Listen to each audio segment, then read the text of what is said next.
Thank you.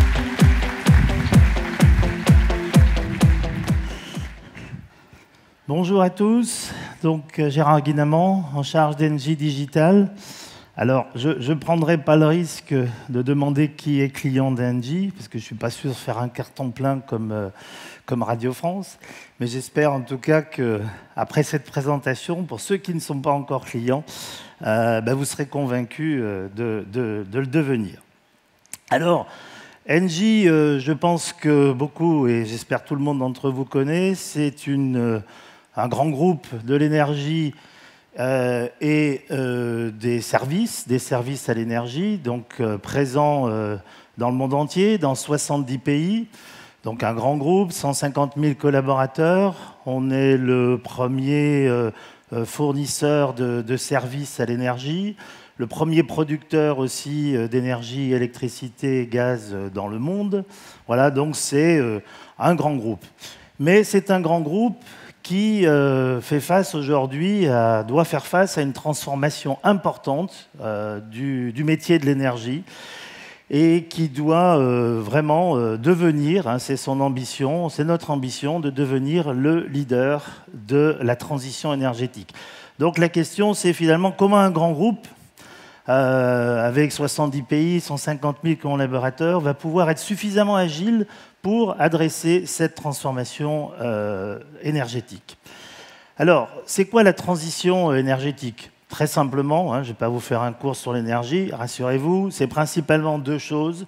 La première, c'est la fin annoncée des énergies fossiles et le remplacement par les énergies durables comme le soleil et le vent.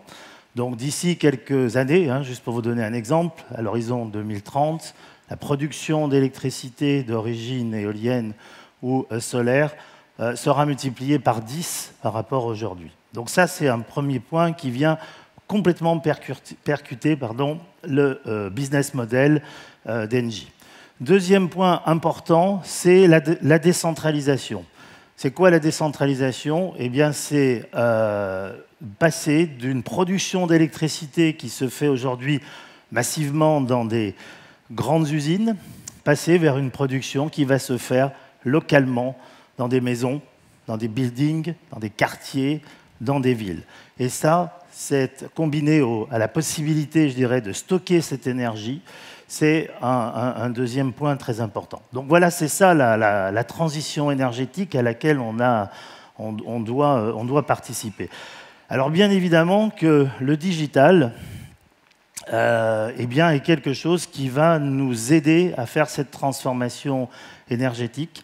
Et c'est la raison pour laquelle Engie a décidé d'investir massivement dans une transformation digitale de façon conjointe à la transition énergétique, principalement sur les domaines tels que l'Internet of Things, l'IoT, tels que le Big Data, l'Advanced Analytics, mais aussi la mobilité.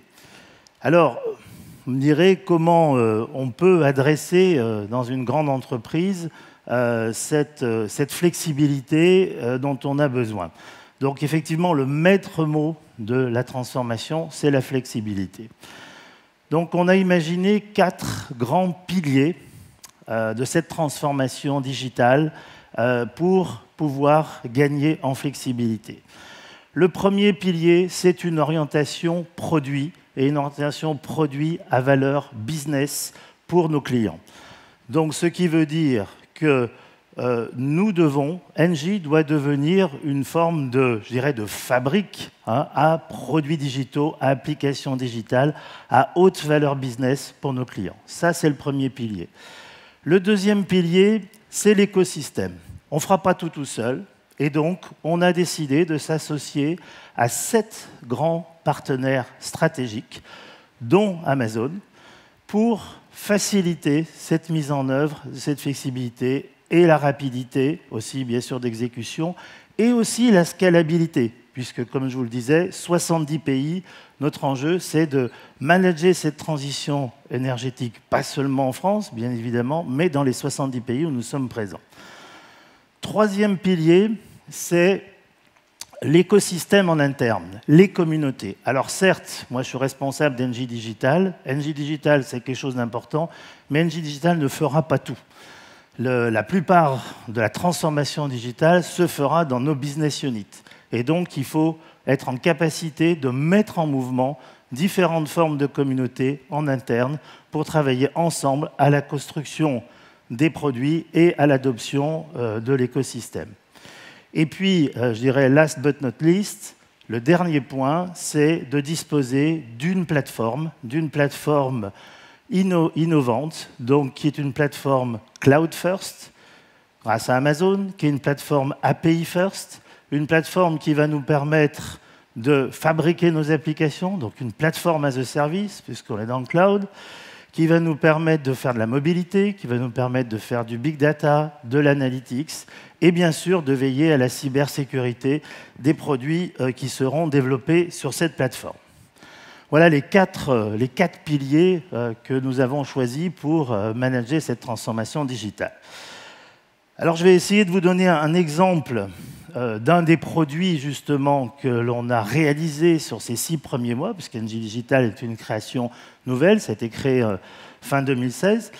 Donc ce premier produit, qui fait partie des 5 grands produits que l'on est en train de livrer dans nos différentes BU, c'est un produit qui va s'appuyer sur à la fois la plateforme Amazon et la plateforme C3 IoT, qui est un de nos grands partenaires en matière de big data et d'analytics. Donc nous utilisons cette plateforme IoT, C3 IoT de 2 façons. Soit on l'utilise en tant que plateforme as a service pour construire nos propres applications, soit nous utilisons, je dirais, la série des applications pré-packagées qui nous permet un time to market plus important. Voilà. Donc, cette plateforme nous permet d'adresser toute la chaîne de valeur de notre métier, depuis la production d'énergie jusqu'à la vente aux clients. Alors, comment on utilise cette plateforme? On utilise les 3 composantes principales de cette plateforme. La première étant la data integration. Donc là, on est en capacité de connecter toutes les sources de données qui sont très variées dans un groupe comme le nôtre. Bon, ça peut être des données, bien évidemment, de l'Internet des objets, puisqu'on va voir sur l'exemple que je vais vous citer, où on est en plein dans l'Internet des objets, mais ça peut être aussi des données plus structurées venant des CRM. Donc, la première utilisation, c'est la data intégration. La deuxième utilisation, c'est d'utiliser les moteurs analytics de cette plateforme. Alors, c'est l'intelligence artificielle pour fabriquer nos algorithmes. C'est bien sûr aussi le data storage, etc. Et puis, la dernière composante, non des moindres, c'est de l'interface utilisateur pour les utilisateurs, que ce soit des utilisateurs internes ou nos clients. Alors, cette application que l'on vient de mettre en œuvre, qui s'appelle Claradomus. Alors, Claradomus, en latin, ça veut dire Smart Building, vous le saurez. Donc, c'est une application qu'on a développée en Italie. Et donc, en Italie, aujourd'hui, nous avons, grâce à cette application, 500 bâtiments connectés, avec plus de 16 000 sensors. Et à l'horizon fin 2018, nous aurons plus de 3 500 bâtiments connectés et 160 000 sensors qui permettront de gérer ces bâtiments. Donc, c'est une application qui est fournie à nos clients, à ce qu'on appelle les gestionnaires d'immeubles, les building managers, et qui vont leur permettre d'avoir en temps réel un dashboard du fonctionnement de leur bâtiment. Donc, par exemple, ici, en haut à gauche, vous avez la répartition des dépenses d'énergie par bâtiment sur les différents mois. La liste des bâtiments qui sont gérés par le building manager, la géolocalisation de ces bâtiments là, tout autour de la péninsule italienne. Et puis, vous avez, par exemple, ici, la cost intensity de chacun des bâtiments. Donc ça, c'est un exemple de screenshot de dashboard qui est utilisé par un building manager. Un autre exemple de fonctionnalité importante, c'est de faire du benchmark, savoir comment se comportent ces différents bâtiments pour savoir où sont les anomalies et pouvoir en tirer des plans d'action. Donc, par exemple, ici, la dimension qui a été choisie, c'est la consommation d'énergie, la consommation d'électricité, sur une liste de bâtiments présélectionnés, et on voit effectivement qu'il y a 2 ou 3 bâtiments qui, en termes de benchmark, se positionnent dans le rouge par rapport aux autres, et donc ça va permettre au building manager de prendre un certain nombre d'actions. Donc voilà concrètement un premier exemple de mise en œuvre dans le domaine du B2B, dans le domaine du smart building. Mais bien évidemment, on prépare d'autres applications, notamment dans le domaine du smart home, mais aussi pour augmenter la performance de nos installations. Et voilà, c'est cette transformation digitale qui est en œuvre. Alors, en forme un peu de take-away, je dirais que les 4 points importants que j'ai cités tout à l'heure, et qu'il faut pour nous, qui sont importants pour qu'un grand groupe comme le nôtre, qui peut apparaître comme un peu lourdingue, va être en capacité de se transformer pour adresser et une transformation business, la transition énergétique, et une transformation digitale. Ce sont ces 4 points.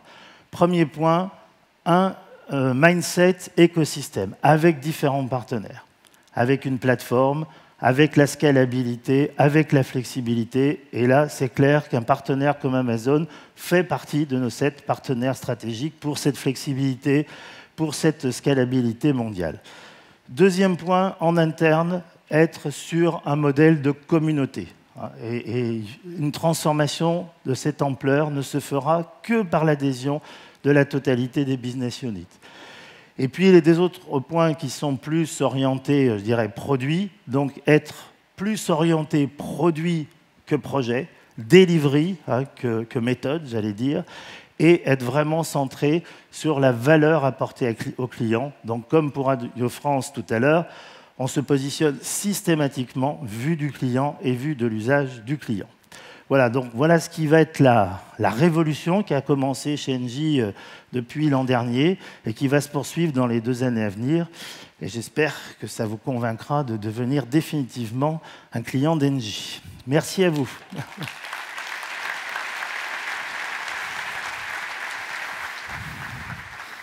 Merci.